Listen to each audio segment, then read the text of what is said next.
I'm sure that most of you guys have played a video game or know someone who plays video games, or maybe you play video games regularly. Video games are popular right now, and they're increasing in popularity with each passing day. And I want to talk about my claim, which is that playing video games can lead to a multitude of health benefits. I have 3 minor claims to prove this to be true. 1 is playing video games can boost neuroplasticity in the brain. 2, video games can reduce stress, pain, and anxiety. And number 3, playing video games improves hand-eye coordination. So my first minor claim that playing video games boosts neuroplasticity. Just want to define that for anyone who doesn't know. Neuroplasticity is the ability of the adult brain to not only learn new behaviors and form new memories, but to alter the underlying neural structures responsible for such learning. So synapses are formed when you learn something new, and your brain actually changes to learn new behaviors and learn new memories. And this is really important as we age and learn things and grow. And so, like I said, video games are really popular, so it's really great to know that they can benefit us. The Queen Mary University in London did a study to see the effects of certain games, like real-time strategy games such as StarCraft, on cognitive flexibility. Cognitive flexibility is your mind's ability to build those synapses and learn new behaviors and learn form new memories. And that happens in multiple areas of your brain. For those of you who don't know, StarCraft is a game where you organize and command an army against an enemy army in real time, and you have to maintain resources, funds, and information about the enemy's map in order to be the victor. So this study did psychological tests before and after 40 hours of training. Training is playing the game. They played it at least an hour a day, up to 40 hours. And these tests include things like switching between tasks, memory tests, just things to test your cognitive flexibility. And the study results showed that the players who played StarCraft versus a control game, which was The Sims, completed psychological tasks with greater accuracy and speed. And so this is just one way that playing strategy games really makes your mind work. The second way is that video games allow older players to multitask. So it's not just young people that are playing video games. There are a lot of people in the older community that are playing video games now. And UC San Francisco study led by neuroscientist Adam Gazzaley showed the effects of video games and multitasking. He had older participants come in and say that they were having trouble being able to switch between tasks, and they were having trouble multitasking. And after this study where they played a game called Neuro Racer, which I think it draws on your focus, task switching, memory, and after they played the game and did the training, they had improved cognitive function. They were able to multitask, they were able to switch between tasks with much ease, and after not playing the game for 6 months, those results still were there. They were still able to multitask better and do things with greater accuracy. And so this was a really positive thing for the older people who were struggling, and they can find that video games will help them.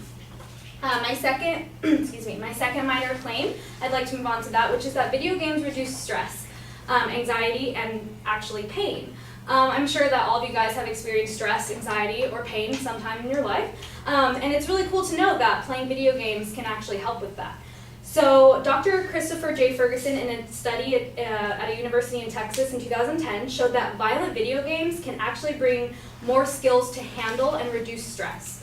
So this study showed that students who played violent video games were actually able to handle their stress better after a long day.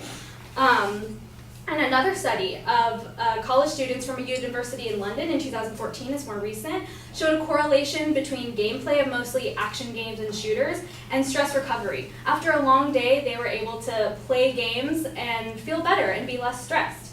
And there have been many other studies showing that video games help with stress and anxiety. Moving on to how it reduces pain. Dr. Jeffrey Gold from USC, and he's a director of pediatric pain, has done a lot of studies about how virtual reality games can increase pain tolerance.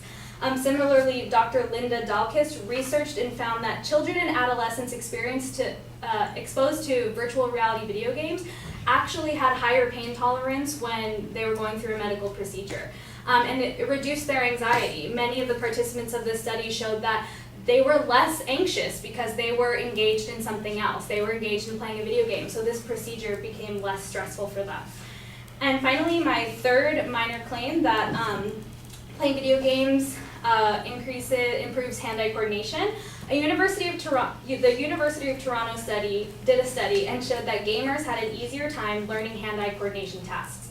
So they did a study where people who were regular gamers and people who never gamed or very infrequently played video games played a game, and they had to use their hand-eye coordination. And it was the same thing for both participants, and the people who were gamers caught on much quicker, and they were much more able to get used to these hand-eye coordination tasks, and it became really easy for them, while the people who didn't game didn't have that same response. It was really difficult for them.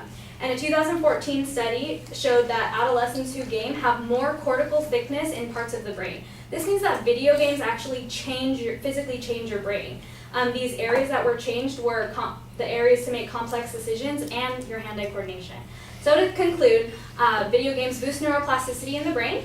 They reduce stress, pain, and anxiety, and they can improve your hand-eye coordination. So I encourage you to pick up a mouse or a controller and play a game tonight.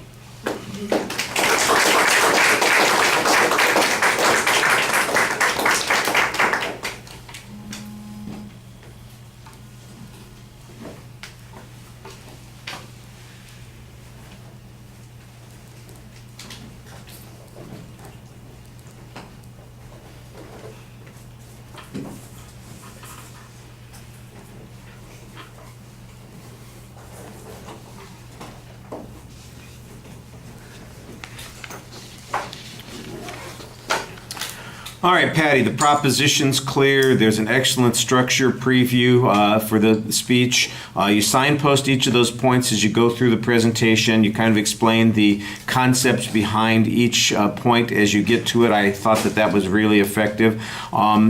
There was a lot of explanation of the studies that you cited when you got to the studies in the body of the speech. And the studies are you're giving us the conclusions.